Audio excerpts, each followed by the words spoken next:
এক মাসেরও বেশি সময় পর আবারও খাল ও নালা পরিষ্কার কার্য শুরু করেছে চট্টগ্রাম সিটি কর্পোরেশন। সকালে নগরীর প্রবর্তক মোড়ে খালের আবর্জনা পরিষ্কারের মধ্য দিয়ে নতুন করে কাজের সূচনা করেন কর্পোরেশনের প্রধান নির্বাহী কর্মকর্তা শেখ তৌহিদুল ইসলাম। ছিলেন প্রধান পরিচ্ছন্ন কর্মকর্তা লতিফুল হক কাজমী।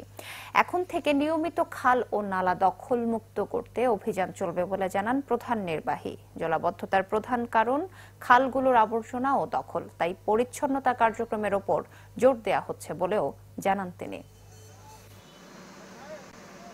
পূর্ণ শক্তি নিয়ে আমরা আবার কার্যক্রম শুরু করেছি এবং আমরা আশা করছি যে আমরা নগরীকে পরিষ্কার পরিচ্ছন্ন রাখবো এবং যে আমাদের যে খাল নালা যেগুলো বেদখল আছে সেগুলো আমরা দখলমুক্ত করবো। শহরবাসীর কাছে আমাদের যে বিনীত অনুরোধ সেটা হচ্ছে